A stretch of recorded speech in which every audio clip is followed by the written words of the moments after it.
this is an iHeart podcast. Guaranteed human. Hey, this is U.S. Olympic gold medalist Tara Davis-Woodhull. And I'm U.S. Paralympic gold medalist Hunter Woodhull. As athletes, our lives are about having a clear path. And a team that you can absolutely trust. So when it came to getting the best mortgage, we chose PennyMac.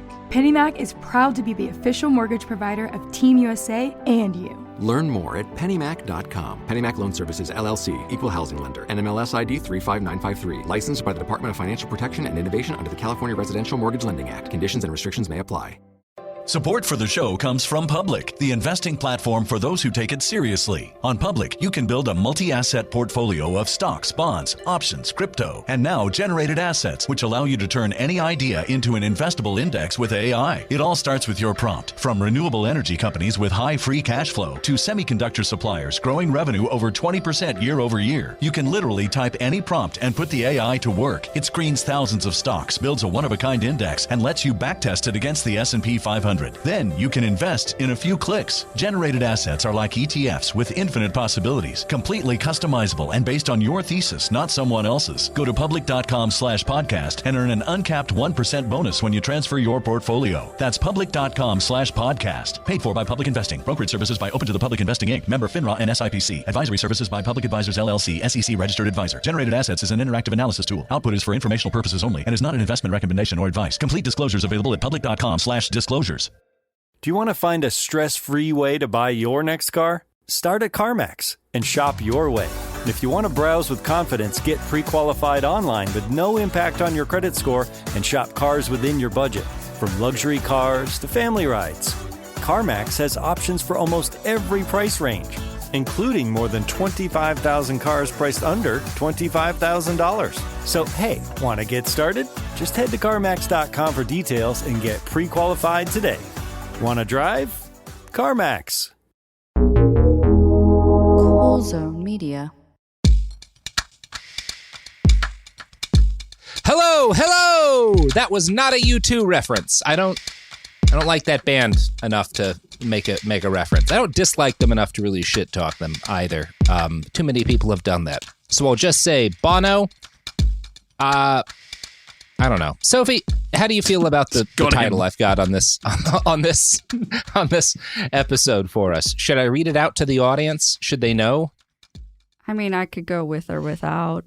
Okay, well, Sophie has shat on all of the titles. The original title for this series was Steve Jobs, the Hitler of Computers, which Sophie said was not appropriate. It's not that I said it was appropriate. I said it could very much be taken out of context, which could be damaging to not only... So I would like my name not associated with the word Hitler? Yeah, to be safe for, not just you, but also all the lovely people that we are able to employ. I've made peace that my name will always be tied to Hitler, Sophie. I'm like Germany in that regard, but for a very different reason. Mainly podcasts for me. Germany with some other things. But I think my other title is problematic free, right?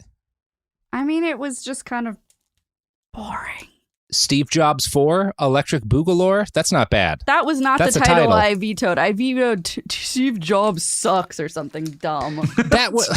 Well, really plumbing the depths of the human experience with that one. Which I was you can do better than that. It was 1:30 p.m. I'd just gotten up, I hadn't had coffee yet. The crack of noon. So we're going to talk for a little bit before we get into the last great act of Steve Jobs, the stuff that everyone actually knows him from, right? Obviously, people in the 80s and 90s knew him as the Apple guy. But when people talk about him now, very few of them are thinking of the Apple II or even of the original Macintosh. They think about the iPod, the iPhone, the iPad, the App Store, everything Apple is today, right? So first, I want to get into, before we talk about how he got to all that shit, I want to talk about part of why Apple fell to pieces after he left. We've talked a lot about his mistakes, his misjudgments, and it's important to note he was not very good at guiding Apple. No one else was either. So in early 1991, not long after Steve left, the idea of a handheld personal digital assistant was pitched to CEO John Sculley on an airplane. He's on some private flight, and some guy's like, hey, you see these Palm Pilot things people are starting to carry? What if we made an Apple one, right? I don't even think Palm Pilots are out there. Sorry, it's 91. Yeah, so he's like, these things that are kind of evolutions of the beeper that people have started to carry that can like keep a calendar. Maybe you can take some notes on it, but they're pretty primitive. Someone tells him like, hey, this could be, what saves Apple. Jobs had been out of the company for like 5 years at that point. And I think it's one of those things, if this had been introduced when he'd still been there, I think he would have fought like hell against it because it was a bad idea. And it was obviously not where computing was going, right? People don't want, like, a personal digital assistant it may seem like a smartphone, but the vision is kind of fundamentally limited. These are not connected devices, right? These are basically fancy calendars that people carry with them. And so it's really different from the kind of idea. It's seen as like an executive assistant, effectively, more than it is like something that 100 million people are going to keep in their pockets at all times. Because it is kind of a tablet computer, there's a tendency for some people to see it as being ahead of its time. I don't really know how much I agree with that because it's dog shit. It does not work for fuck, right? As envisioned, the Newton would have let people take notes, right? Like you're supposed to be able to write with your handwriting and it was going to translate it. And all of these devices for like 10 years, all of them promise this, and none of them do it. They could not do it. It was like, by modern standards, dog shit, right? It took them a while, too. It took them like 20 years. Yeah, it takes them a bit. They improved the Newton. Some people will say they made it pretty good, but like, I don't know that it was ever good enough that people would want to use. And when the Newton came out, the fact that the handwriting feature is borked on it is like such a news story that Gary Trudeau of Doonesbury spends a full week making fun of it. He hadn't even like used a Newton, but he'd read bad reviews and he was just being put on blast by the fucking Doonesbury guy. The Doonesbury man came for you. Oh yeah, if you want to fight the Doonesbury guy in 1991, you'd best come correct. That was his apex. Jesus. So part of the failure came down to the fact that Scully was obsessed with the idea that this device should fit easily in his pocket. And there were like behind the scenes, people are joking about like, should we just buy him shirts with bigger pockets? Like he's doing the same thing. He took too much from Jobs where he's like, I'm just going to lay down the aesthetics but not really care about how possible or impossible that is. But that's not really why this fails. It's just that PDAs are not something people wanted, right? They wanted a connected device, and that's key to what a smartphone was. But like a Palm Pilot type deal, you weren't playing your music on it. That might have gotten it to sell. They were kind of big. They were just like, they were toys for rich businessmen to impress less rich businessmen with, right? That was the primary use category. So you can understand how a guy like John Scully could get sold on the idea, but it was a very bad people who idea. Don't do real work. Yes, these things were amazing. Yeah, like these people had assistants as well. Mm-hmm. So the actual point of this thing was, well, yeah, it was to brag. Pointless. Yeah. Jobs himself took joy in insulting the Newton in public and his new rival, John Scully, his old friend. When Apple bought Next in 1996 and he returned to the company in 1997, he expressed particular distaste for the stylus. Isaacson writes, "God gave us 10 styluses," he would say, waving his fingers. "Let's not invent another." And that is like, he's being a dick about it, but he's got a legitimate insight there. There's a lot of debate in this period. But he found the biggest wanker way of saying it. He did. He's the people who work at the company, right? That is kind of, might want to be a little more artful than that. But styluses were bad ideas, right? Yes. We can all agree on that. He is right. We want, like, in order for this to be a universal device, it has to be something that you just fucking touch. So Scully would later argue that the Newton helped save Apple. And this is kind of true, but like not in a way that matters for him. Basically, to build the Newton, Apple had to help fund the design of the ARM processor. And Apple was eventually able to sell their interest in ARM for like $1 billion, right? So that's kind of what saves Apple, which is like not really the Newton saving Apple. You got lucky. This is like fucking Sam Bankman-Fried investing in Anthropic and making a bunch of money after losing his shirt on everything else. It's like, yeah, technically everyone might get made whole, but you didn't know that was gonna happen, bro. That is kind of funny that everything good that Apple managed to do seemed to be by accident, or at least Steve Jobs. Yeah, I mean, this one that's a John Scully win. I'll give that one to him. But like, this is an example of them really being similar off people. Steve Jobs. Yeah. I mean, he hates Scully after this point, at least for a very long time. Maybe he made peace with him at the end there. I don't know. No, but In general, the instincts that Jobs had up to this point in his life towards simplicity, restricting user control, curating the ecosystem, these are all the impulses that in the 21st century would lead Apple to staggering success. The iPod, the Mac G3, which I actually think comes out in 99, and the iPhone all received criticism and still do because of how locked down they are, right? When the iMac comes out, you can see inside the guts of this thing, but you're not meant to fiddle with it like you do with the PC, right? It's not like my dad opening up our box and throwing in some extra RAM. You're not really going to be doing that with an iMac. Right. Yeah, unless you really know your shit, I guess. And Apple's going to make it as hard as possible to like do that, even if you do know your shit. When Jobs first returns to the company, he holds a meeting with the top designers and executives, and he tells them the problem with Apple today is that none of our products have any sex. His solution, bafflingly, is the iMac, which, it comes out in 98. And I guess people do think it's sexy. I think it's more that it's cute, that it's something like your grandma. I could fuck an iMac. Yeah, I could fuck an iMac. That's the Apple campaign we never saw. It's just like a bunch of dudes looking at iMacs being like, yeah, I'll fuck an iMac. I could. You're not going to bring up the fucking Dune popcorn bucket here, Robert. No, but I mean, look, Sophie, we're all capable of more than one love in our life, you know? Oh, okay.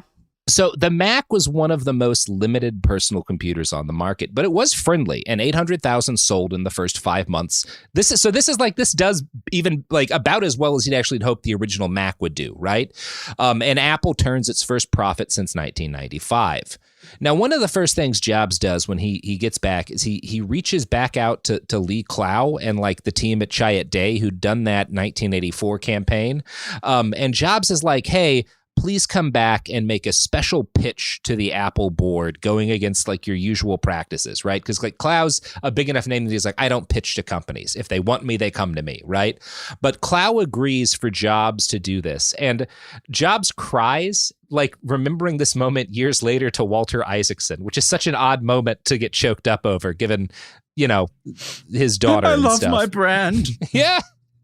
This chokes me up. This really chokes me up. It was so clear that Lee loved Apple so much. Here was the best guy in advertising, and he hadn't pitched in 10 years. Yet here he was, and he was pitching his heart out because he loved Apple as much as we did. He and his team had come up with this brilliant idea, think different, and it was 10 times better than anything the other agencies showed. It choked me up, and it still makes me cry to think about it. Both the fact that Lee cared so much and how brilliant his think different idea was. Every once in a while, this is where it gets really funny. Every once in a while, I find myself in the presence of purity of spirit and love, and I always cry. It just reaches in and grabs me. That was one of those moments. There was a purity about it that I will never forget. I cried in my office as he was showing me the idea, and I still cry when I think about it. Again, this man pretended his daughter wasn't his daughter for years, but is like, I weep at the beauty of Lee Clow's Think Different campaign. I love my brand so much.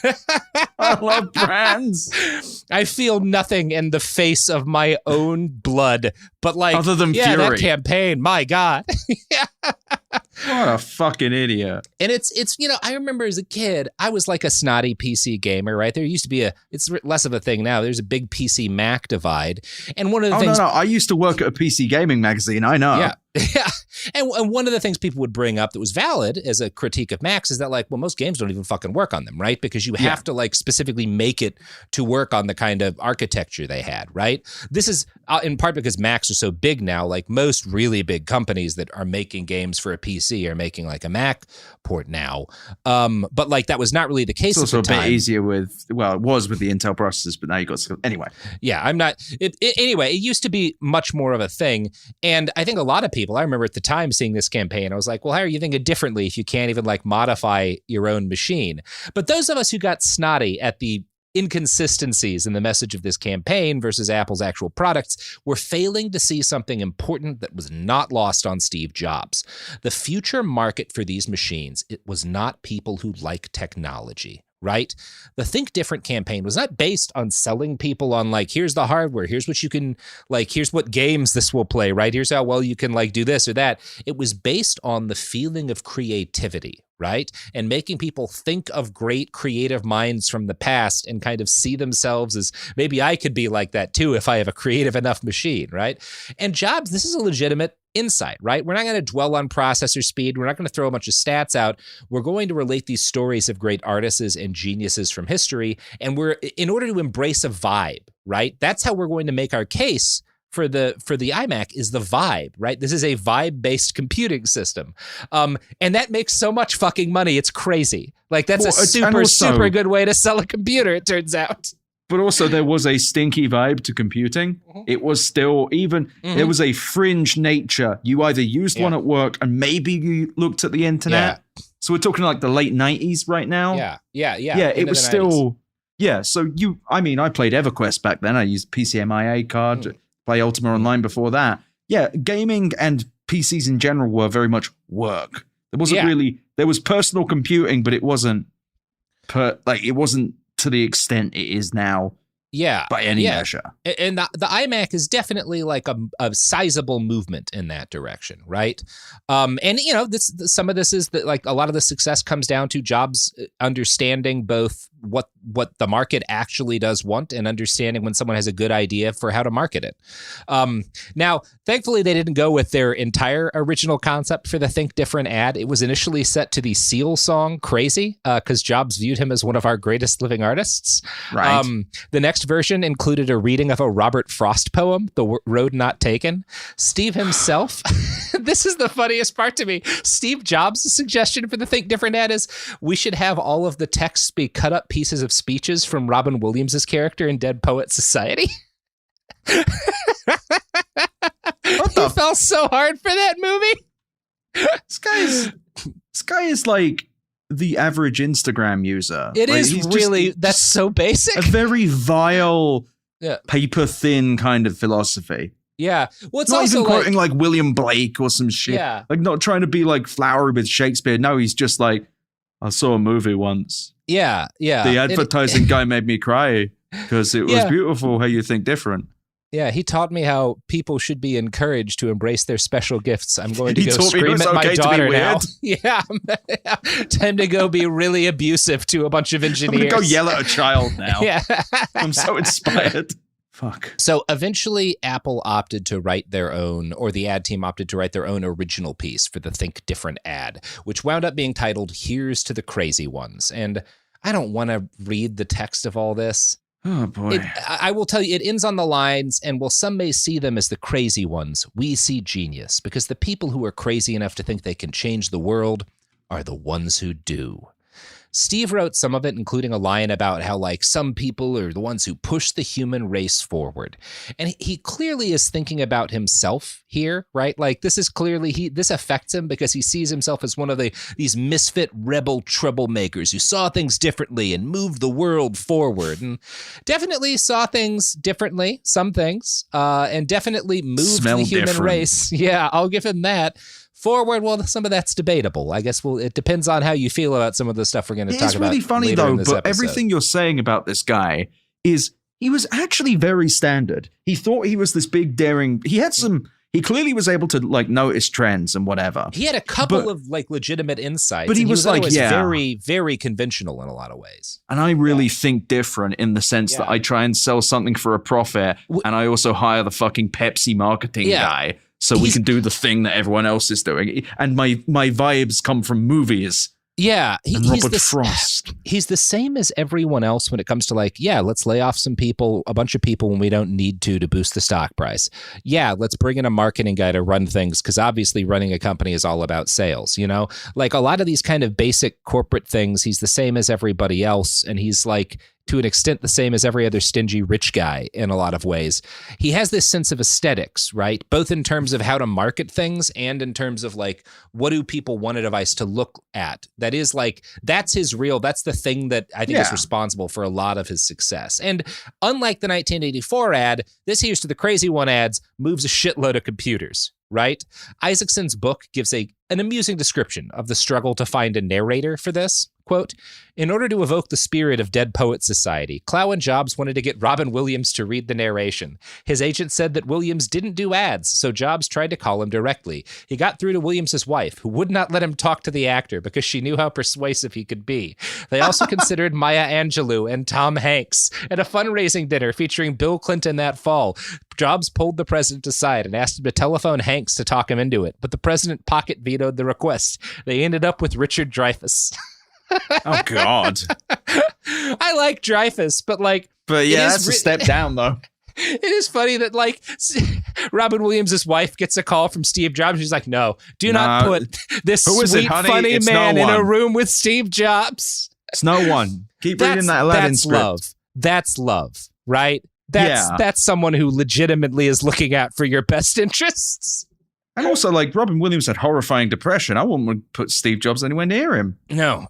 Manipulative cretin. I think Tom Hanks could have given him what for, but that's probably why Tom Hanks had no interest in working with him. It would have been fun seeing him and Maya Angelou have a conversation, though. My God. So, speaking of Jobs' friendship with Bill Clinton, you probably will not be surprised to hear that our former president reached out to his buddy Steve, masterful manipulator of the media, for advice on a little problem he was having.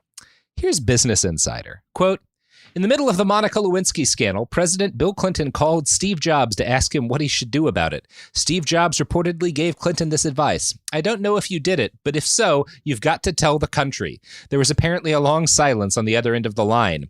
Later, when Chelsea Clinton was attending Stanford, Steve Jobs loaned the Clintons a country house nearby so he could spend time with her. What a fascinating relationship. I call you when I've cheated on my wife publicly in front of the entire country. You give me a house when I want to hang out with my daughter. Great. Mm-hmm. What a strange relationship. Not problematic. Nothing weird happening there. Yeah. I don't know how much, because this is, I think, comes from Jobs talking to Isaacson, a lot of this, but I don't know how much. I guess I don't disbelieve that Bill Clinton would call Steve Jobs for advice on infidelity. I kind of don't believe Jobs' first response was, if you did it, you've got to tell the country. That doesn't seem like a Steve Jobs. Also, good Lord, the conspiracy theorists hearing this kind of stuff must be going nuts. Yeah, it is really funny. This is like the elite talking. Mm-hmm. Yeah. Yeah, this is the elite. And it's always framed as being so much more exciting than it is. They're definitely both people who have done some damage, but their conversations are about shit, everyone caught me cheating. What do I do? And him saying something else and then lying later that he said to tell the nation. Yeah. What Steve Jobs probably said was, well, you're fully justified, first of all. Have you Bill, tried just not talking to anyone about soul. it? Yeah. Yeah. Let me tell you about an ad I saw. Murdered? Yeah. You're the president. You could do that, right? No, No, Steve. It is interesting to me that Steve was willing to lend Bill and Hillary a house so they can see their daughter where she's at Stanford. What a fucking weird thing. Lending people houses. He has a very different reaction to Lisa. She gets into, I think, Harvard.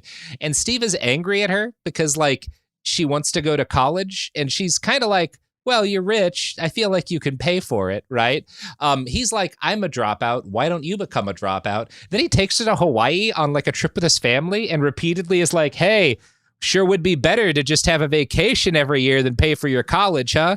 Don't you just want to go on vacation every year instead of go to college?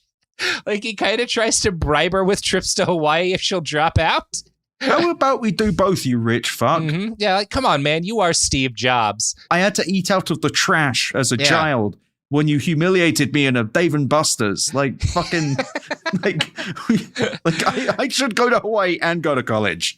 It'd be one thing if he had a principled, I'm not going to, pay for you once you're an adult or whatever. But what he does instead is he starts paying for her to go to college. And then in her second semester, he cuts her out and she has to find out about it when the school calls her. The fuck? And what tells you about this? So Steve has some neighbors, his mansion's neighbors, who were some of his friends, but they meet Lisa and they see how he treats Lisa, and it kind of turns them off of Steve. And when she just comes to them because she doesn't know what else to do when he's refusing to pay for her tuition, and they're like, well, you can just live with us outside of school and we'll pay for your tuition because we're all so rich and this isn't really that much money to us. my God. Which is like, yeah. Everyone wipes Steve Jobs' ass for him. And by the smell of it, he didn't do it for himself. A lot of ass wiping goes on for this man. Yeah. This guy would have been just a failure had like one person just been like, no, fuck it. Yeah. Fuck off, Steve. Yeah. So yeah, a huge part of the new Apple is the industrial design genius of Johnny Ive. As chief design officer for Apple, Ive was largely responsible for the look and feel of the iMac, MacBook Air, iPhone, and iPod. Because the whole tablet and smartphone ecosystem today is made in the image of Apple products, it can be easy to forget what a sea change they were from what had come before. I was one of those weird nerds who had a friend of mine gave me it was some sort of Microsoft running PDA, like a year or two before the iPhone came out. And all I could really do with it was like take notes, and I could play like a fucking 8-bit version of Heroes of Might and Magic 3, which is all I had ever wanted from a computer up to that point in my life. And I was very happy with this thing. But people didn't like this stuff. It was like heavy. It couldn't communicate with anything. It was just kind of a real pain in the ass. And you all had to like use a stylus to input commands. So you had to like learn a gesture language with the stylus. It wasn't like intuitive or whatever. And one of the things that makes him important is he's got this like sense of what do people want to hold in their hand, what feels good, like what is the kind of thing that people will not just use but adopt as part of their life and fucking line up outside of a store in order to get the latest model of, right? And Jobs falls in love with Johnny. He calls him his spiritual partner, and Jobs' wife would later tell Isaacson, most people in Steve's life are replaceable, but not Johnny. Steve, I've got an idea for a new watch. Like he must have just called him later down. Steve, got a new idea. Yeah, he's the only guy Steve would pick up the phone for. And it's very funny to me that his wife is like, he could replace all of us but this man. Yeah. This man who makes a good phone. Steve Jobs' only real love. The man who was nice at making phones out of metal. Now, the success of the new Apple also owed a lot to Jobs' gut. His appreciation for the way I've designed products was part of it, but his dogged understanding of what people didn't want to hold in their pocket was part of it. A big part of the iPhone's initial success, Jobs, again, he was kind of beyond his technical capacity when Wozniak was building the Apple II. He is well beyond it for the iPhone. A lot of his job with the iPhone is like looking at the different iterations of it before market and being like, it's not ready yet. It's not ready yet. It's not ready yet. And I don't know how to judge that in an objective lens other than that the iPhone sells like the iPhone, right? Like clearly he was right, you know? But also that's one thing that Jobs really, it's his one thing he really had, which was he knew when something was ready. Vision Pro wouldn't have gone out under his watch. I don't think so. No. And honestly, that is the big change for modern Apple. They'll shove shit out the door. Yeah. And they'll start like the news right now is they just canceled their self-driving car. I don't think Jobs ever starts that program because I think he might partner with an automotive company, sure, but like get into the car business? Like, no, man, I don't think that's really something. And if he would have got into it and then had to cancel it, he would have laid off the people in a much more literal sense. Yeah. I think we would have learned if he'd lived longer a lot about him because he didn't live past the era of his competence, right? He understood smartphones and tablets and computers and what people wanted out of them, how they wanted to use them, what the future was of that. Once we move, because we're watching the industry scramble. It's why shit like AI and before that, fucking NFTs and before that, self-driving tech and all this shit has these different like periods of like absolute obsession. It's because nobody really knows what the future is. AI is the thing that feels most like it, right? Because it impressed people so much when they saw how far ChatGPT was. So everyone is jumping on that bandwagon. We would actually have learned a lot about Steve's actual level of brilliance if he'd gotten to this point, because I do wonder, would he have been like, no, NFTs, clearly bullshit, self-driving tech, it's not going to get there as fast as people want. He wouldn't have liked crypto because he didn't own the ecosystem. I suspect he would not have fallen for like crypto. He would not have touched anything where he did not control the entire end-to-end process. He would have been like, what the fuck? People can own part of a thing I built? I think there is maybe a version of him where he's kind of doing the Musk loop, where he like follows Musk to try to make an electric car when he sees how well Tesla does. Yeah. I don't know that that's the case. Maybe it's more likely it wouldn't have, but we don't. I mean, he doesn't get enough for us to know when he's finally past his depth of understanding. Would he have just scrambled like everyone else for bullshit, or would he have been like, well, fuck, I don't know what to do. No, he but I'm chose not going to jump die on every bandwagon. Yeah, he made the decision to. He did actually. Yeah, it was all his choices. Yeah, we are building to that, thankfully. So while the iMac was a successful product, it was the iPod that first made a massive impact on daily life outside of the world of computing for Apple, right? And you young listeners might not remember this, but back around at the turn of the century, there was this big kerfuffle over piracy in the recording industry, right? Most cool people like me were stealing all of their music. And occasionally the RIA would catch one of us and send us to fucking prison for the crime of sharing Matchbox 20 albums, right? For downloading Rob Thomas-related Happy Birthday. prison sentences. Yeah. And people responded to this largely by pirating even harder. Jobs, part of his conception of iTunes is, I'm going to put a stop to that, right? And he does to a significant extent. Like, the iTunes is kind of what kills piracy as it had been, as like this thing that all young people are doing.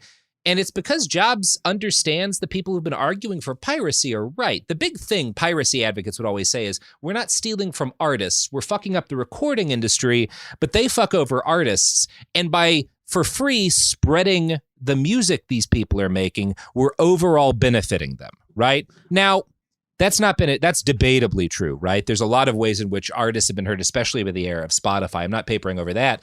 But what was accurate about that Jobs saw is that, like, well, they are right that if people have really easy, if they don't have to buy like a $30 album or whatever to get one song, people will buy more music overall, right? And that was the other thing. In England, at least, albums were like 20 quid. Like, yeah.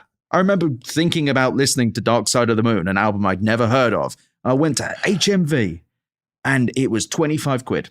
Yeah. Oh, same album, like same size album, whatever. And it was just, I did not hear that album for years and years and years because I don't know if I'm going to like any of this, and nobody I knew owned it. Yeah. And so being able to buy a song was actually pretty cool. And also CDs are big and annoying.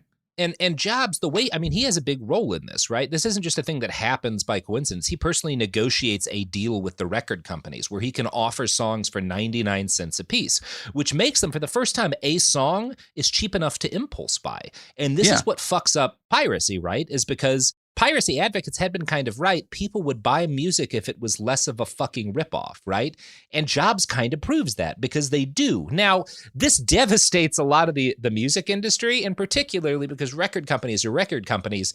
They don't lose their shirts, but they do fuck over artists worse, right? I'm not saying we're in a worse period now or better, but like, the ways in which artists get fucked over has certainly changed as a result of iTunes, right?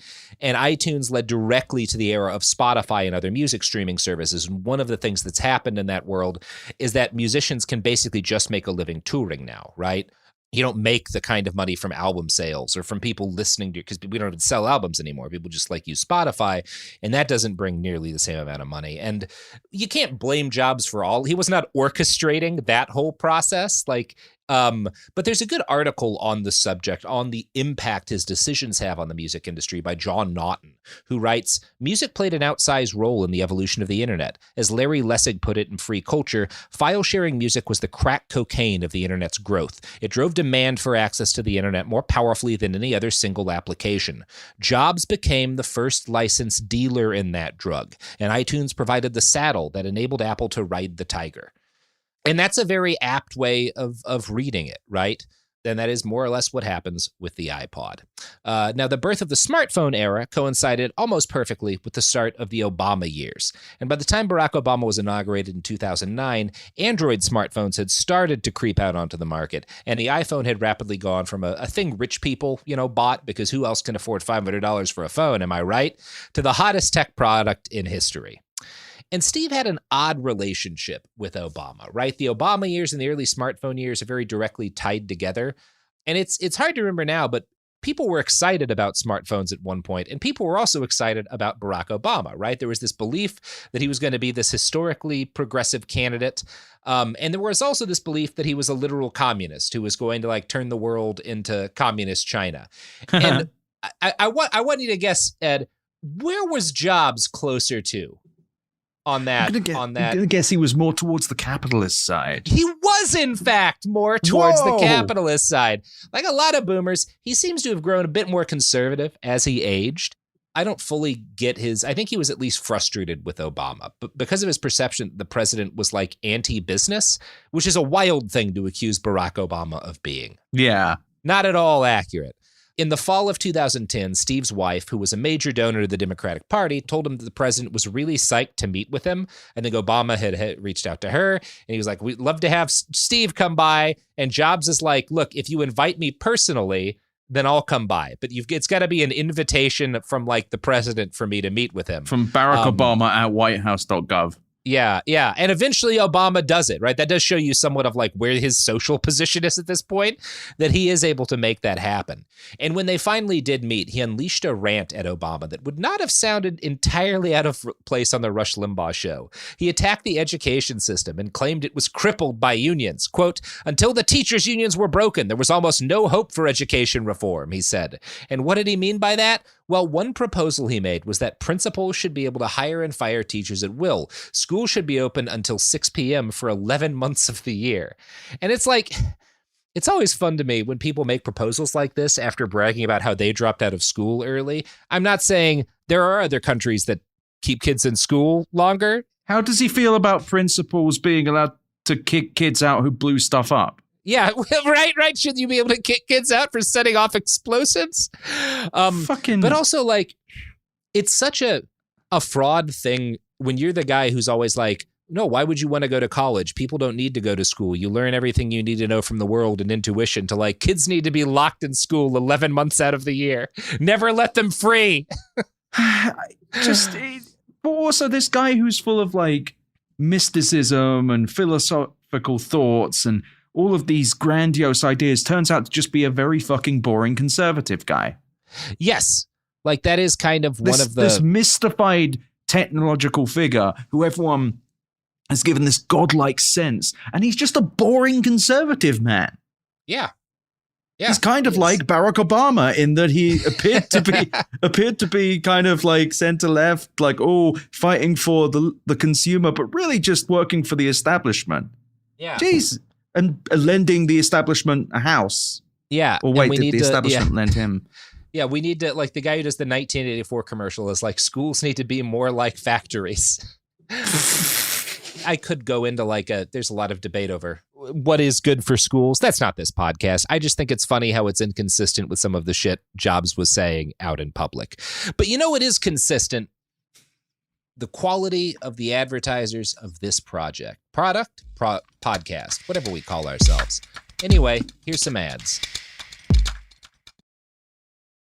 Support for the show comes from Public, the investing platform for those who take it seriously. On Public, you can build a multi-asset portfolio of stocks, bonds, options, crypto, and now generated assets, which allow you to turn any idea into an investable index with AI. It all starts with your prompt. From renewable energy companies with high free cash flow to semiconductor suppliers growing revenue over 20% year over year, you can literally type any prompt and put the AI to work. It screens thousands of stocks, builds a one-of-a-kind index, and lets you backtest it against the S&P 500. Then you can invest in a few clicks. Generated assets are like ETFs with infinite possibilities, completely customizable and based on your thesis, not someone else's. Go to public.com/podcast and earn an uncapped 1% bonus when you transfer your portfolio. That's public.com/podcast. Paid for by Public Investing. Brokerage services by Open to the Public Investing Inc. Member FINRA and SIPC. Advisory services by Public Advisors LLC. SEC registered advisor. Generated assets is an interactive analysis tool. Output is for informational purposes only and is not an investment recommendation or advice. Complete disclosures available at public.com/disclosures. Hey, this is U.S. Olympic gold medalist Tara Davis Woodhull. And I'm U.S. Paralympic gold medalist Hunter Woodhull. As athletes, our lives are about having a clear path. And a team that you can absolutely trust. So when it came to getting the best mortgage, we chose PennyMac. PennyMac is proud to be the official mortgage provider of Team USA and you. Learn more at pennymac.com. PennyMac Loan Services, LLC, Equal Housing Lender, NMLS ID 35953. Licensed by the Department of Financial Protection and Innovation under the California Residential Mortgage Lending Act. Conditions and restrictions may apply. Let's talk about modern home shopping. It's sort of become a fun side hobby, right? Scrolling listings at night, dreaming about kitchens you've never seen, or backyards you haven't even stepped foot in, all from the comfort of pretty much anywhere. Redfin knows a lot of people like you want to own, but are stuck in this browsing mode loop. That's where Redfin flips the script. With listings that update within minutes and tours you can book right from the Redfin app, you can see your dream home the moment it appears. Now, liking a listing is easy, but actually landing it, that's where Redfin comes in. Redfin has over 2,200 agents with local expertise. And Redfin agents close twice as many deals as other agents. That means they want to help you win, not just window shop. Redfin is built to help you go from just looking to wait, this could actually be home. So become the newest neighbor on the block. Visit redfin.com to start finding and start owning. That's redfin.com. We're back. So when Steve is having this meeting with Barack Obama, the most pressing issue that he presented to the president was the USA's troubling lack of skilled engineers. This, he says, is what has forced him to outsource Apple's manufacturing to China. He's like, look, the number of workers we need to make all these products, you got to have 30,000 engineers to support them. And the U.S. simply cannot graduate that many people with engineering degrees. So that's why I have to make everything in China. That's a very funny thing to say. And this article, quote from an article in the Huffington Post, continues, "You're headed for a one-term presidency," he told Obama at the start of their meeting, insisting that the administration needed to be more business-friendly. As an example, Jobs described the ease with which companies can build factories in China compared to the United States, where regulations and unnecessary costs make it difficult to them. So I want to see, what does he mean by this? Because he's saying, I would love to make these things in America, but we don't have enough smart people and we're too tied down by regulations for me to have factories here. So let's talk about how Steve's ideal factory works.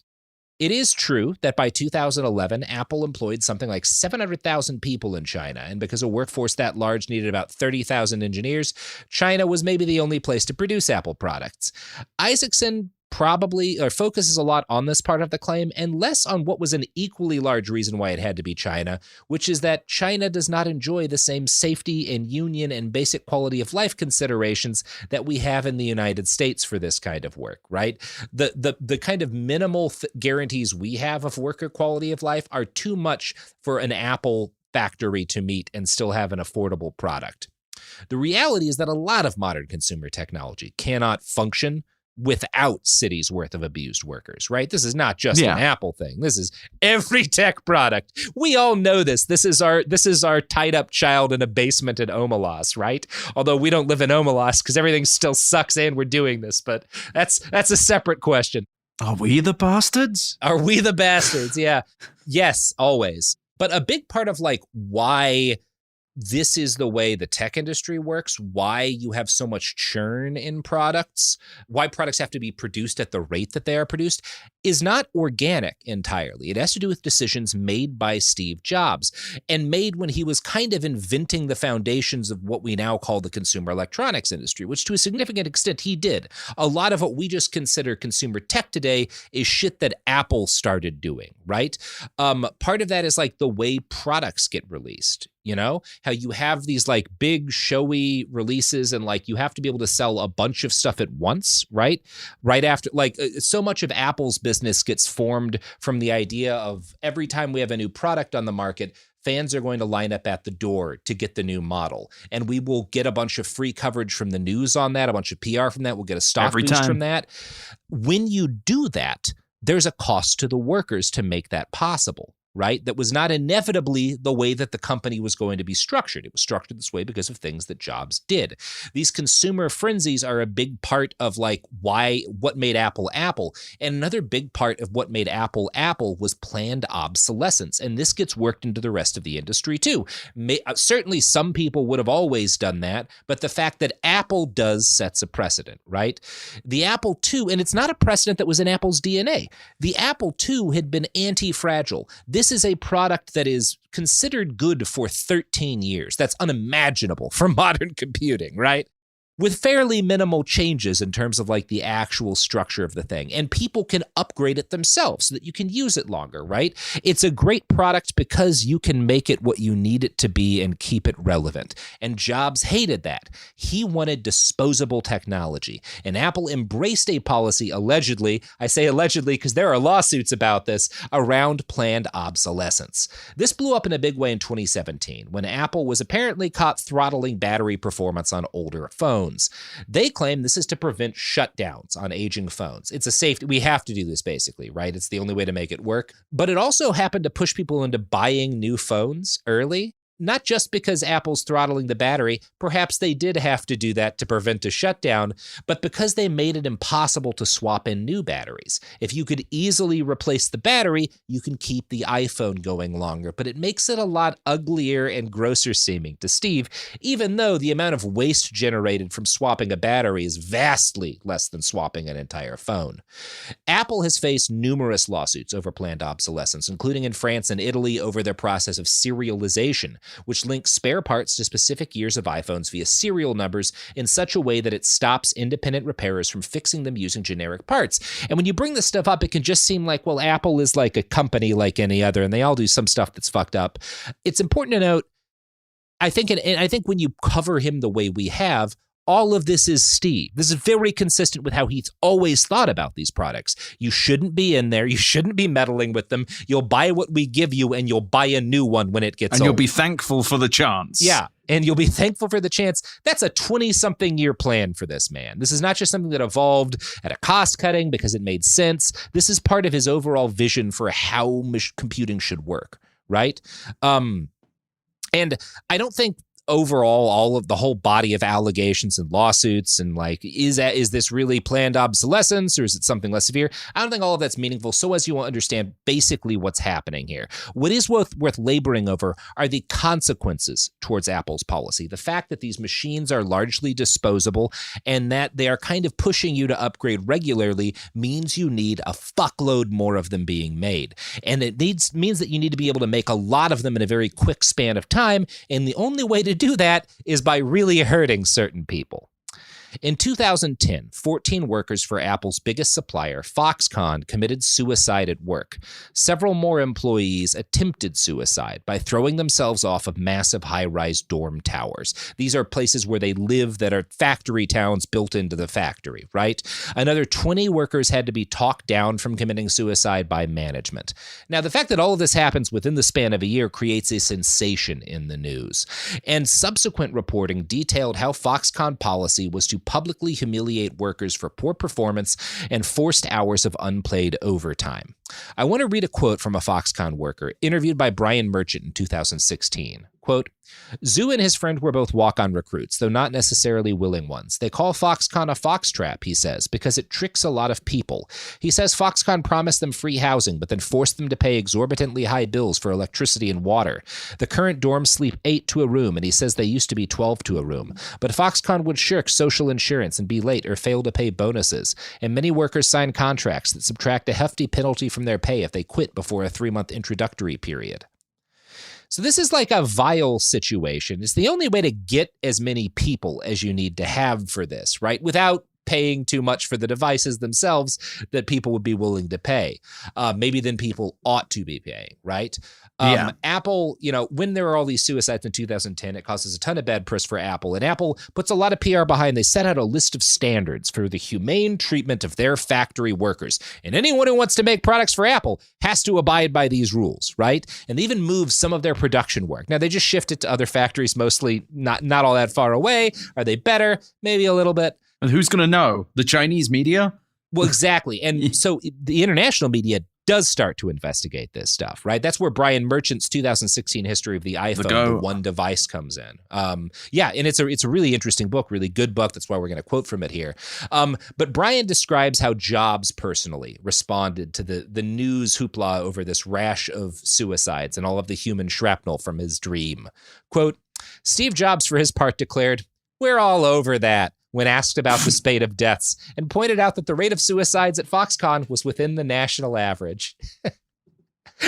He like compares the factory to an American town and like is one of our towns would probably have the same suicide rate. And it's like, one thing, man, we've got guns. People off themselves all the time. These people are flinging themselves off buildings. Like, yeah. Oh my God. It's also it's worth noting he's saying, well, if you compare it to the national average, well, if you compare it to like the average of an entire country with people of all age ranges living and working and having relationships in their regular lives, maybe it does. But this is a building full of extremely young gig workers who are mostly there planning to do a job for 6 months. I don't think their suicide rate is naturally as high as you've made it.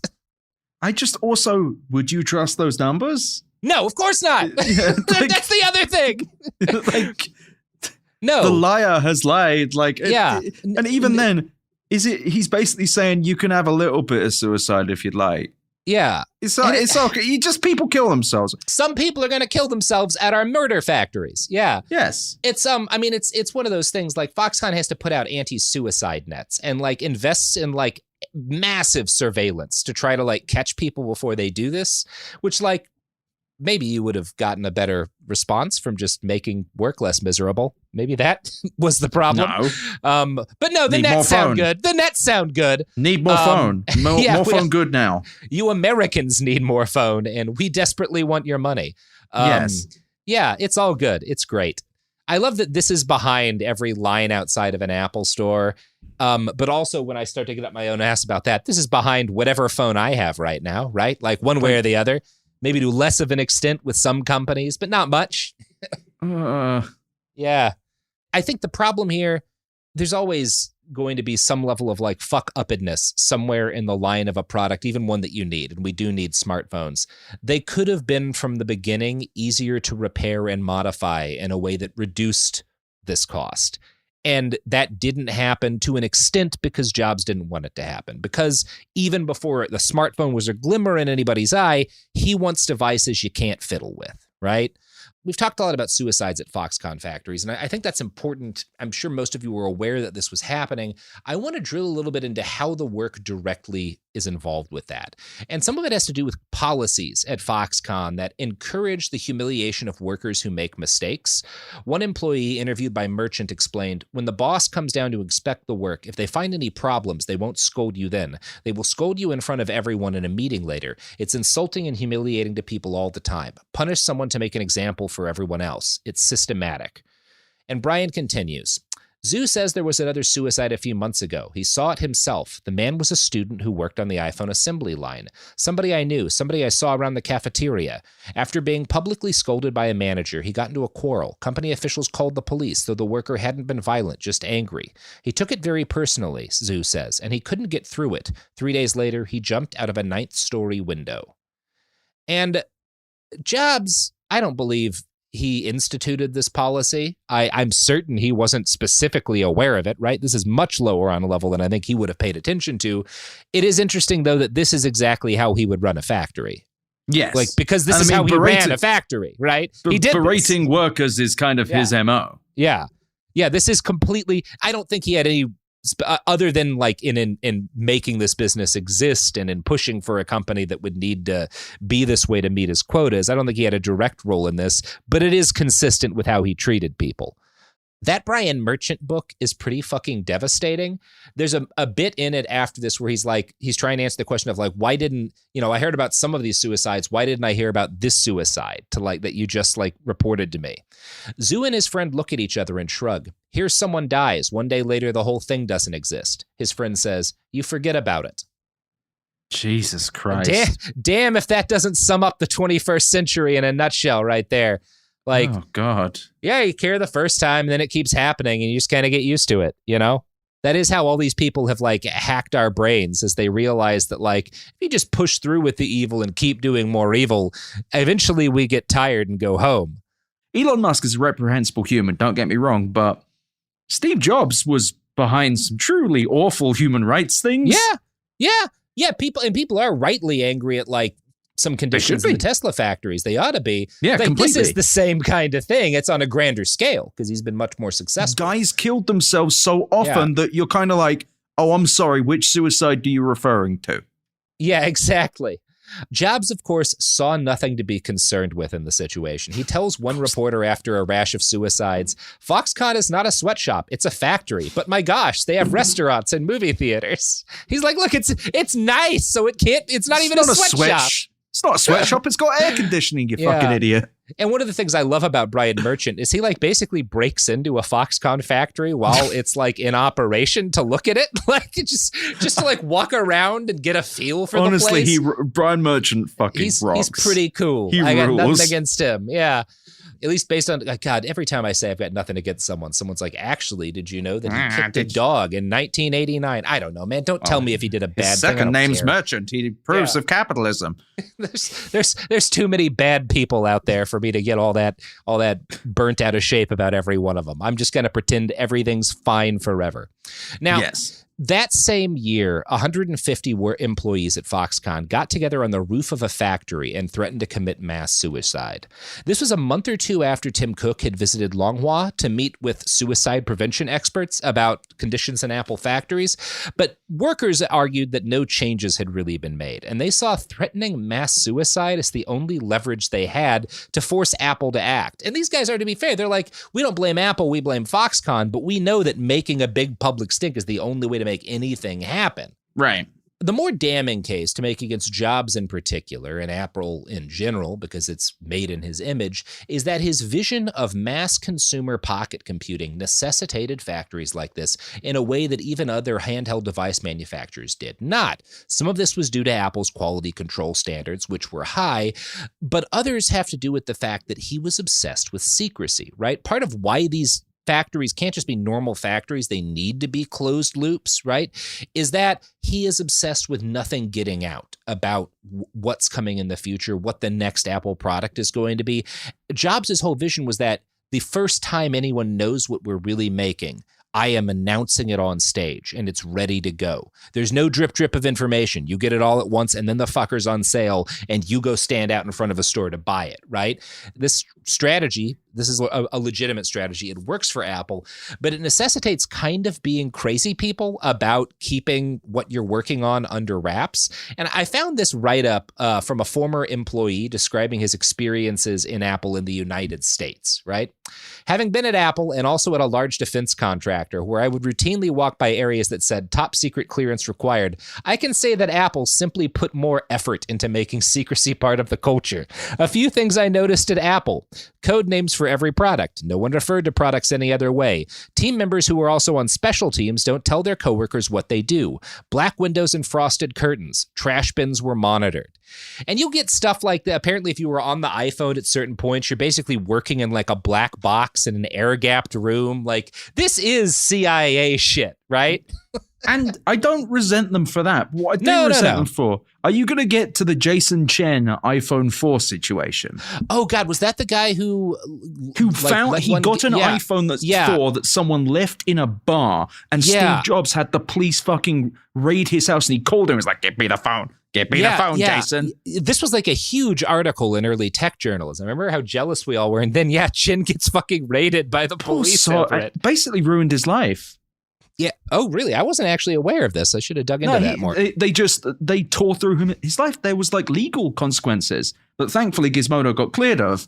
But it was just, they treated it like he'd stolen Steve Jobs' kid, which we all know he would have treated with less seriousness than this. Than the iPhone. Point. Great guy. And it's obviously, if you are being paid what these Apple engineers are being paid, and you know the job is crazy secrecy and compartmentalization, that's your choice. You're not being abused, right? You can set that standard at your company, and I don't think that is unethical. But it does, the way that this translates to, I want our shit to be made in places where the employees, we can lock them down and have control over them. That is part of why, again, Foxconn would have been doing some messed up shit without Apple, but like Apple's need for secrecy has a big impact on how they treat their people, right? And it's key to Jobs' vision. So he is an integral part of this really ugly system at its foundation. Now, to understand why Jobs was so obsessed with secrecy, you have to understand that Jobs put a lot of effort into making Apple seem fundamentally different from the rest of consumer tech. Every one of their competitors, we've done coverage of CES, the Consumer Electronics Show, here at Cool Zone. I used to go to Mobile World Congress in Barcelona. Apple never went to that shit. These are where like every Lenovo, fucking Microsoft. They still don't touch CES either. Yeah. Oh, wait, no, you're right. Lenovo always did. Well, they did private meetings this year. Yeah. But most big tech companies, at least especially during this period of time, would do their releases around one of these conferences. Apple never did. And they did their own shows. They had like Macworld and shit. And that element of surprise is such a central part of how Apple operated under Jobs, and still does today, that it has a name: surprise and delight.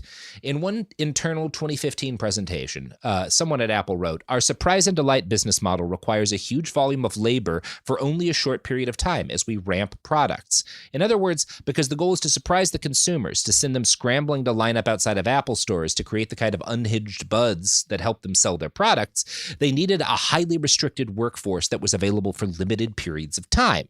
In China, this necessitated the huge hiring of numbers of workers of what are called dispatch labor, right? These are production pinch hitters. These are guys who are shipped out to factories on short notice in order to deal with surges in demand. And because they're basically folks you're pulling in off the street or whatever to like help you meet a deadline, they don't benefit from pay and worker protections like regular employees. This becomes such a problem in China because of Apple's need to hit these targets that in 2014, China enacts a new law to crack down on the process, which was seen as part of why these jobs are so miserable. You don't have nearly the kind of protections. You're being lied to often. You're generally being stolen from. And it's known that you're only going to be there a couple of months, right? So they can fuck you over. So in 2014, China mandates that only 10% of a factory's workforce can be temps. In an internal memo, Apple notes that this is basically death for them.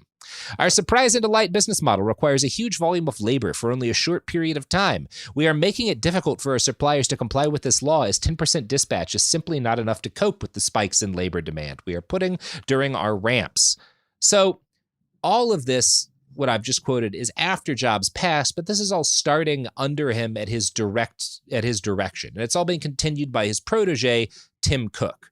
Apple commissions a 2-year study with Pegatron around this point, one of their manufacturers, and it shows that regular employees have better working conditions and are less likely to be suicidally miserable. And that if Apple keeps releasing products by this surprise and delight model, they're not going to be able to meet China's legal requirements, and they're going to have to immiserate more workers. An article by Wayne Ma for The Information sums up what happens next. Apple weighed the pros and cons of pushing suppliers to comply with the law. If Apple forced suppliers to cut dispatch labor, it would eliminate regulatory risk but drain resources, create costs, and delay product launches. On the other hand, Apple could continue to do nothing as long as local authorities didn't enforce the law. Apple executives decided to push facilities to reduce their use of dispatch labor only if it became a problem with local authorities. So they're just like, we just break the law and see if it's going to be a problem. And it wasn't. Isn't that great? Who does that remind you of? Elon Musk. Yeah. Yeah. I mean, again, at a certain point, you can't blame a shark if you throw a bunch of chum in the water, right? Yeah. Yeah. I mean, you can, because these are people and he not really sharks, innovated in human rights abuses, though. You got to give him that. He helped a lot of people innovate human rights abuses in some ways that are beautiful. And you know who else is innovative? Maybe in the same way, maybe not. I don't know who's going to be the advertiser that comes on after this. Support for the show comes from Public, the investing platform for those who take it seriously. On Public, you can build a multi-asset portfolio of stocks, bonds, options, crypto, and now generated assets, which allow you to turn any idea into an investable index with AI. It all starts with your prompt. From renewable energy companies with high free cash flow to semiconductor suppliers growing revenue over 20% year over year, you can literally type any prompt and put the AI to work. It screens thousands of stocks, builds a one-of-a-kind index, and lets you backtest it against the S&P 500. 100. Then you can invest in a few clicks. Generated assets are like ETFs with infinite possibilities, completely customizable and based on your thesis, not someone else's. Go to public.com/podcast and earn an uncapped 1% bonus when you transfer your portfolio. That's public.com/podcast. Paid for by Public Investing. Brokerage services by Open to the Public Investing Inc. Member FINRA and SIPC. Advisory services by Public Advisors LLC, SEC registered advisor. Generated assets is an interactive analysis tool. Output is for informational purposes only and is not an investment recommendation or advice. Complete disclosures available at public.com/disclosures. Hey, this is U.S. Olympic gold medalist Tara Davis Woodhull. And I'm U.S. Paralympic gold medalist Hunter Woodhull. As athletes, our lives are about having a clear path. And a team that you can absolutely trust. So when it came to getting the best mortgage, we chose PennyMac. PennyMac is proud to be the official mortgage provider of Team USA and you. Learn more at pennymac.com. PennyMac Loan Services, LLC, Equal Housing Lender, NMLS ID 35953. Licensed by the Department of Financial Protection and Innovation under the California Residential Mortgage Lending Act. Conditions and restrictions may apply. Let's talk about modern home shopping. It's sort of become a fun side hobby, right? Scrolling listings at night, dreaming about kitchens you've never seen, or backyards you haven't even stepped foot in, all from the comfort of pretty much anywhere.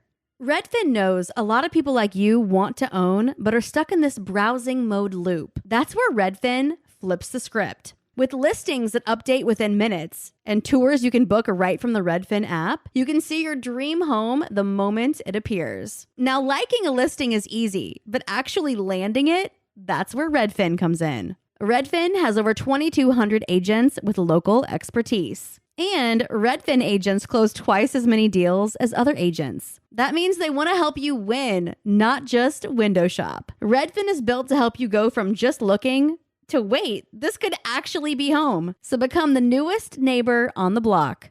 Visit redfin.com to start finding and start owning. That's redfin.com. We're back. Here's to the crazy ones. I want to see that recut to be about like Raytheon, Lockheed Martin, show like a fucking barrel bomb hitting. Yeah. Yeah. The like crazy ones. That rocket that's not actually a rocket. It's got knives in it. Hey, the knife missile. Yeah. Redo the old Apple Think Different ad, but for the knife missile. Yeah, just as it's about to blow up, the knives come out. Yeah. Ooh. I mean, that is thinking differently. It's the first defense product that was like, what if we didn't kill everyone's kids all the time? But what if the people we killed, we really fucking killed them? Yeah, I want to see like some fucking weapon seller in like a Steve Jobs turtleneck being like, just one showing more thing. Pictures of like buses blowing up. Several knives. Yeah. What if we could kill fewer kids? But instead of exploding, there are 7 knives. Ooh, everyone's clapping. Yeah. The other day I was stabbing a man to death out in front of my house and I felt, what if we did this for politics internationally? I had a man stabbed the other day, and it really made me think about the way we do business. The Greeks knew that the knife was the most efficient shape in nature, and so I put 7 of them on the end of this rocket. But that's exactly like... It is. Oh, boy. So, yeah. I hope I've made the case about Steve Jobs as like the actual long-term significant human consequences that he has. He's not the whole part of this, but he is Steve Jobs. He is a foundational person in like how consumer tech looks. So when we look at things that are now broad evils across all of consumer tech, it's important to note he has a big role in why those evils exist the way that they do. I'm not going to say that consumer tech would have ever been like a moral paragon, but that doesn't get him off the hook for his role in this, right? Right. And I don't know. Maybe you want to say it's inevitable. Anyone else would have made similar decisions. I don't know that. Not out of the goodness of their heart, but maybe out of having different product ideas. Strategy would have. Yeah. He was he had to fight a long time to get anyone to embrace the customer shouldn't be able to make any changes at all, and it should be a closed loop idea. That was the thing he got attacked for a while before being right. And yeah, maybe if he hadn't fought for it, there's some ugliness we could have avoided. We'll never know, but that doesn't remove his culpability here, right? So that's the long-term evil stuff. Obviously, people are going to note that we're leaving out, some of his brilliant business decisions. The establishment of Apple stores, right, which was a hugely influential move. A lot of people argued that it wouldn't work. It did. The launch of the iPad, the App Store. But this is not a podcast where we list the achievements of billionaires at length, right? What's worth saying is that the period where Jobs helmed Apple after he came back was historically a good run, not just for Apple, but for any company of any kind. And it was such a titanic success that when his cancer diagnosis came out, a New York Times reporter fretted that Apple was Jobs and Jobs was Apple. Basically, this could tank a big chunk of the tech industry, right? And it didn't, by the way. Apple, they've made some bad calls, but have a lot of money at hand. They're doing all right. You don't need to worry for them. And maybe the fact that they have been so relatively successful in the period after his death is probably, at least when it comes to evaluating him as a businessman, something you should keep in mind. I think it's probably fair to say he was the most successful tech CEO of his generation, maybe Absolutely. Ever. Yeah, like it's kind of hard to argue with that, right? And he also managed to turn journalists into just drooling idiots. He had a not a hard thing to effect on journalists. I just want to read you something from O'Malley that was published the day after or the day that Steve Jobs died. I'm just going to read you a section because this whole thing fucking sucks. Mac, iPod, and iPhone. They are like Silicon Valley's Harry Potter, Luke Skywalker, and E.T. Magical, memorable, and life-changing. And perhaps that is why I didn't want to meet him, interview him, or even talk to him. I had the opportunity on numerous occasions when I was attending Apple's events, but I decided not to. To me, just the idea of Steve was powerful enough. The idea of Steve led me to follow my heart, make tough choices, be brutally honest with myself, and sometimes annoying people I love, and always remember that in the end, it's all about making your customers happy.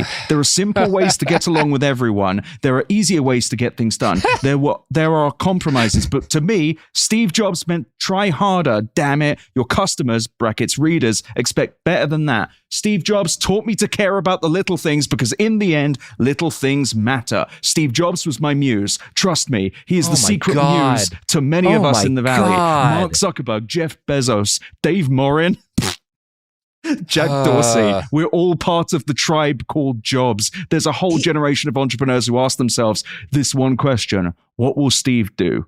Natch. What would have Steve done? This is meant to be someone who was a critic of the tech industry. Yeah, he is right that is how all of these founder guys see it, but saying you feel that way too and pretending to be a journalist is so embarrassing. It's also so funny to be like, I won't talk to him because I'm too scared. Yeah, that's just anti-actual journalism. Don't speak bullshit. Truth to power because then truth might think you're dumb, and you have a picture of truth up above your bed, and you really want to. I mean, I feel that way. I have someone who is my muse that I feel that way about, and it's Werner Herzog. But when I say that, purely because I want to cut someone's leg off with a chainsaw. That's the only part of his legacy I want for myself. Is I would also like to remove someone's leg with a chainsaw. So if you need a leg removed out there, listeners, hit me up. I got some inspiration. Yeah. Every day I think is now the time to cut somebody's leg off with a chainsaw. And so far it hasn't been, but maybe that's what'll take us to the next level, Sophie. Sophie approves. Okay. I'm gonna start making some chainsaw purchases. Shaking my head off, Mike.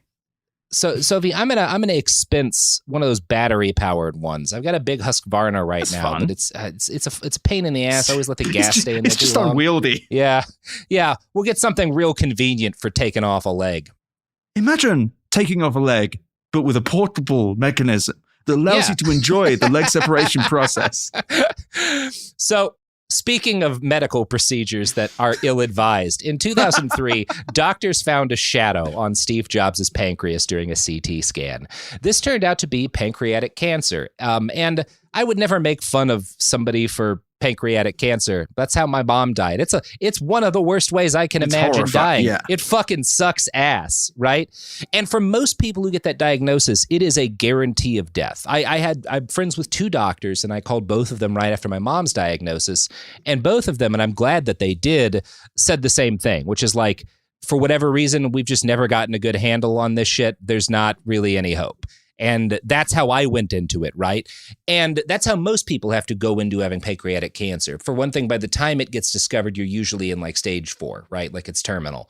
Jobs gets really lucky. He gets crazy lucky. He has pancreatic cancer but it's a form of pancreatic cancer that only 5% of pancreatic cancer sufferers have that's actually really easy to treat.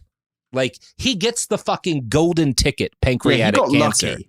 He gets really lucky, the kind that's totally, totally survivable if you just do what your doctors say right away, right? You do want to get in there quick, but it was found early. So there's almost a very good chance, given the kind of doctors he could afford, that he would have made a full recovery.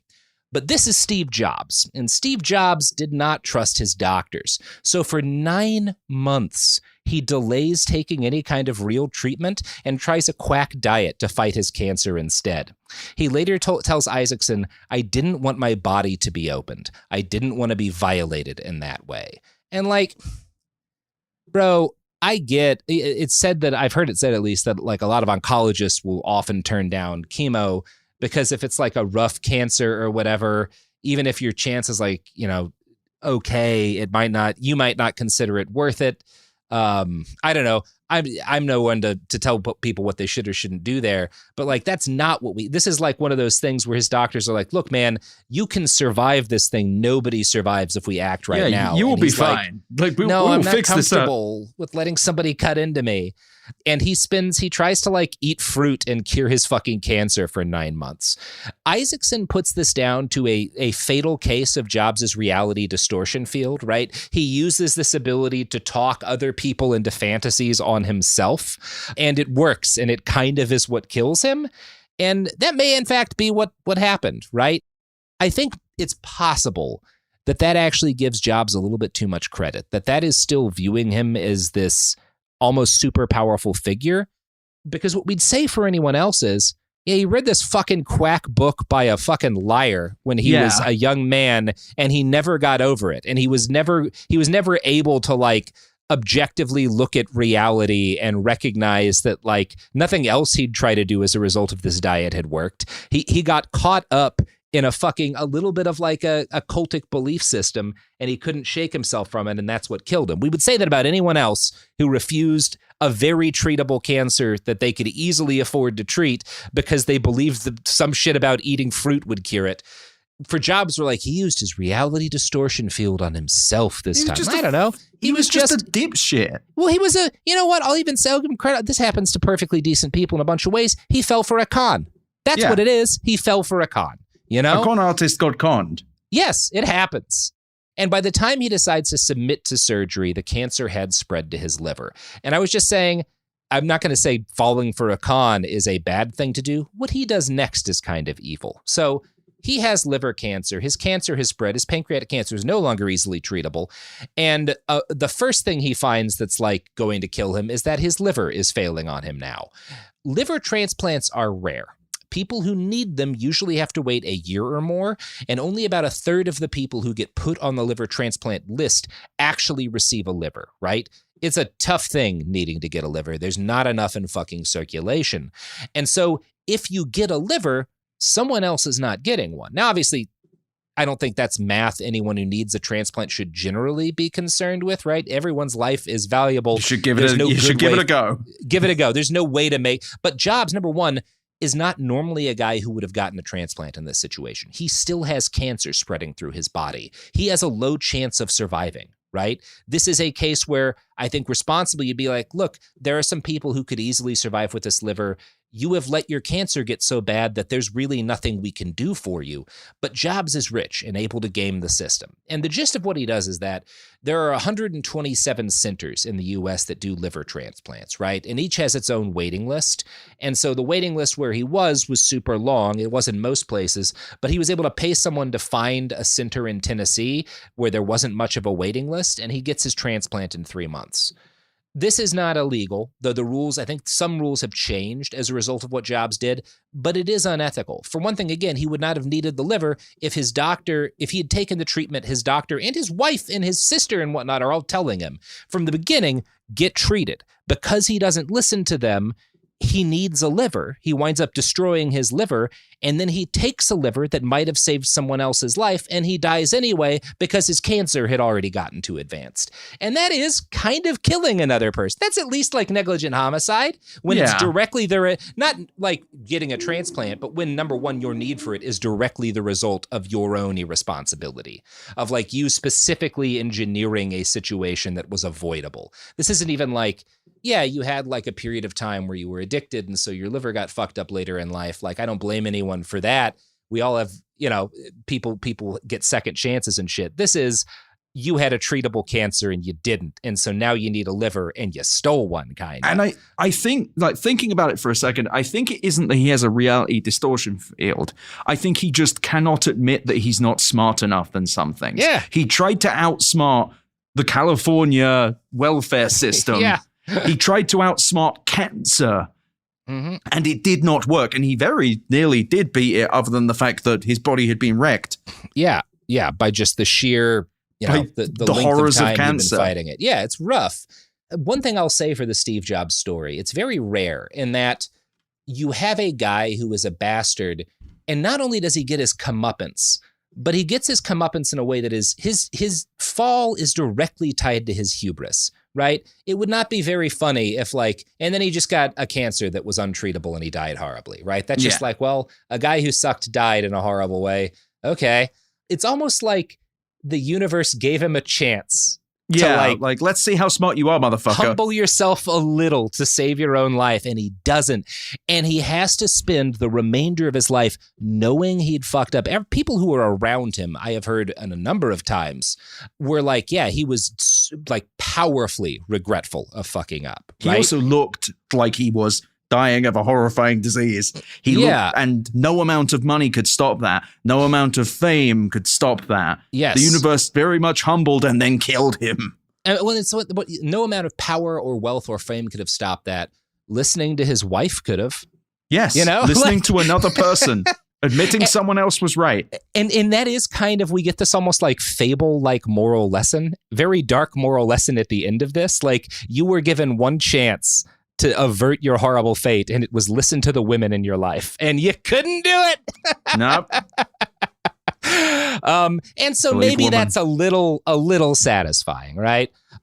More importantly, by the end of his life, it is kind of worth noting he came to accept how awfully he'd treated Lisa in her childhood. He expresses this to Isaacson. It's a lot. It's the only thing he seems to have genuinely gone out of his way to be like, I was very wrong in what I did here.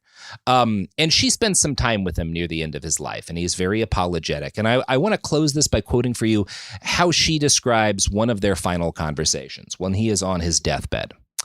I want to say something. You were not to blame. He started to cry. If only we'd had a manual. If only I'd been wiser, but you were not to blame. I want you to know you were not to blame for any of it. He'd waited to apologize until there was hardly anything left of him. This was what I'd been waiting to hear. It felt like cool water on a burn. I'm so sorry, Liz, he cried and shook his head side to side. He was sitting up, cradling his head in his hand, and because he had shrunk and lost fat, his hands looked disproportionately large, his neck too thin to hold his skull, like one of the Rodin sculptures on the burghers of Calais. I wish I could go back. I wish I could change, but it's too late. What can I do now? It's just too late. He cried and his body shook. His breath caught on his sobs, and I wished he'd stop. After that, he said again, I owe you one. Yeah. Sorry. I'm glad that woman got that closure. I'm glad she got that closure, and I'm glad he got that moment of knowledge of how bad. But I also question whether he would have got there without this much pain. Oh, yeah. I mean, I don't know that he would. Yeah. I think if he had been healthy and lived to a grand old age, he would have probably been unapologetic to the fucking end. Yeah, maybe. And if I'm being presumptuous, I'm sorry. This guy's a piece of shit. We'll never know, but it is kind of satisfying to, of all of these guys, he got the ending you'd hope for all of them. Yeah. Where they are brought low in their hubris. The universe forcibly shows them your wealth and your ingenuity have limits and you cannot confront or surmount them, right? If they had been shown, if they all would be shown that at the end and have a chance to really, really regret the cruel things they've done in their lives. That's what we all want for them, is for them to have a blinding moment of awareness and horror and then go out, right? Yes. And Steve got more of that than most of them do. And that is not on a moral thing on his part. It's not like he spent the last of 20 years of his life working to undo his horrible crimes or anything, but there's at least a little bit of a satisfying arc there. So there you go, people. Still believe his suffering was not enough for the suffering he caused. Oh, yeah. But maybe it was. Maybe that is enough. Maybe that's what these people deserve. Because it wasn't just the pain caused and the suffering caused, but the fact that he really had to sit and suffer with it. I think it's a thing of beauty. And I'm sorry if that sounds cruel, but I'm a father. And the idea of dressing down a child, the duty of a parent is to raise a child. You have a duty to them. They don't have one to you. And for a man with this much power and money to be this reprehensible to a child of any age, let alone a fucking 7-year-old, is just disgusting. Yeah. It's nice that he had that feeling, and you nailed it there, of being powerless, because so much of what made him, of the way he treated people, was wanting them to feel powerless, right? Dressing down one employee in a room full of them, right? Fully luxuriating in the fact that, like, I am the founder, I am your boss, and whatever I say to you, I can say to you. I can treat you like garbage. You are here at my pleasure, and you mean nothing to me, right? That was clearly something that was very important to Steve to feel and express in his moments of anger. And then the universe said that to him. Like, oh, you don't really matter all that much. You done fucked up. And bye. Here's one chance to admit that you're fallible. Mm-hmm. One chance to give to be vulnerable and let the world dictate your path. He's like, no, I will eat my berries or whatever. It is such a it's like a Greek myth, right? Yeah. Like it's such a narratively satisfying downfall that you really never get those. And for such a big piece of shit. But you know what? The thing that really, and I've been in the tech industry since 2008 and kind of earlier because I was writing about video games. For this entire time, I thought Steve Jobs was kind of a bad guy. I had no idea the extent, and it makes me disgusted at the people who wrote so fondly of him at the time, because I refuse to believe that these stories were new, that they just, I'm sure tons of these were going around, but also, even if they didn't know at the time, where's the fucking outcry now? Everyone should be so deeply ashamed of this man. This man is disgusting. The fact that this is the architect of modern technology is such a black mark on everyone. Everyone who appreciated him. Walt Mossberg should be ashamed of himself. The Wall Street Journal guy who so often talked about how great Jobs was and used to get calls from him and go, Steve has given me a new thing he's doing. A willing and able press operative for Apple. Yeah, they all had to buy into this image that Jobs had of himself. And I guess the benefit is they all did help to kill him in that, right? By like crafting that feeling of like almost prophetic infallibility in the man. It is like a black mark on the discipline as a profession, but it did help take him the rest of the way over that line, I guess. So I don't know. Maybe if we all get really agree to spend like 3 years really, really going hard for Elon Musk to just absolutely drive him past the point of sanity, we can get him to, I don't know, to try to turn his car into an actual spaceship and shoot himself into the sky. But I mean, if you think about it, this kind of fate might be what awaits Elon. I'm not talking about driving anyone to suicide. Don't want to participate in such a thing. However, Mr. Musk is the kind of guy who'd be like, actually, the only correct way to solve my cancer is to use a computer algorithm that I will make. Yeah. And the algorithm is just like, take a bunch of ketamine. Yeah. Yeah. His AI tells him to treat his lymphoma with ketamine. And Grok is just like, oh boy, where do I begin? Take a bunch of ketamine. We're all really reliant on Grok to make the right decision there. I mean, I do hope a downfall like this for all of these moguls, right? Where they are brought low by their own personal weaknesses. I think the worst thing about a guy like Bill Gates, right, who's got his own share of bad things, is that Gates would never be this man. Bill Gates hires the best doctors in the world, and then he listens to what they say, right? Yes, so he doesn't die. Yeah, He definitely doesn't want to anymore. die horribly. Yeah. It's just, it really has made me deeply reflect on that time in the tech industry, because there were people posting about crying when Steve Jobs died. Multiple people. Yeah. I mean, I was reporting. I was bummed because, like, Apple was exciting to report about. We'd had a couple of really exciting years, and I was like, oh, that's a bummer. You know, this guy who ran a company that I thought was really interesting to write about is dead. But I didn't know much about him personally. You know, I had started to, because I had read Infinite Loop by that point, which I think is like the first really critical piece of big reporting on Jobs. Yeah, I remember I was in the gym. I was living in Brooklyn at the time. I said, oh, fuck, Steve Jobs died. And none of the guys looked up. I actually went to the Apple store the day that he died because my fucking phone battery stopped working. Wow, I'm so surprised. And they had this like giant, like shrine-like photo of him on all the screens. Wow. And people at the Genius Bar were crying. Aw. Sophie, your phone died at the same time Jobs did.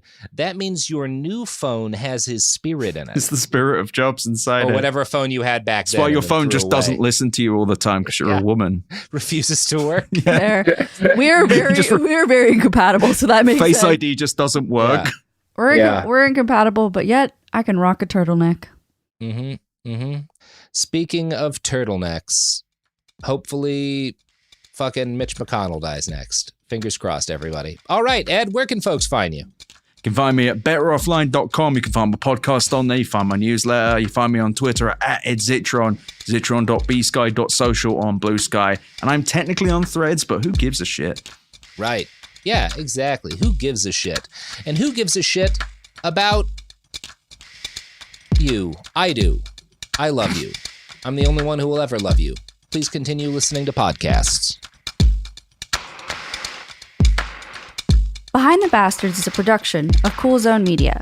For more from Cool Zone Media, visit our website, coolzonemedia.com, or check us out on the iHeartRadio app, Apple Podcasts, or wherever you get your podcasts. Sink into affordable luxury. Anabe is the only machine-washable sofa, inside and out. With stain-resistant slip covers and a cloud-like frame duvet, everything goes right in the wash. Plus, the modular design lets you change the look of your space anytime. Visit WashableSofas.com to upgrade your home. Shop up to 60% off site-wide, with sofas starting at just $699 and a 30-day money-back guarantee. Shop now at WashableSofas.com. Offers are subject to change, and certain restrictions may apply. Well, the holidays have come and gone once again, but if you've forgotten to get that special someone in your life a gift, well, Mint Mobile is extending their holiday offer of half off unlimited wireless. So here's the idea. You get it now, you call it an early present for next year. What do you have to lose? Give it a try at mintmobile.com/switch. Limited time, 50% off regular price for new customers. Upfront payment required. $45 for 3 months, $90 for 6 months, or $180 for 12-month plan. Taxes and fees extra. Speeds may slow after 50 gigabytes per month when network is busy. See terms. Hey, this is U.S. Olympic gold medalist Tara Davis-Woodhull. And I'm U.S. Paralympic gold medalist Hunter Woodhull. As athletes, our lives are about having a clear path. And a team that you can absolutely trust. So when it came to getting the best mortgage, we chose PennyMac. PennyMac is proud to be the official mortgage provider of Team USA and you. Learn more at pennymac.com. PennyMac Loan Services, LLC, Equal Housing Lender, NMLS ID 35953. Licensed by the Department of Financial Protection and Innovation under the California Residential Mortgage Lending Act. Conditions and restrictions may apply. This is an iHeart podcast. Guaranteed Human.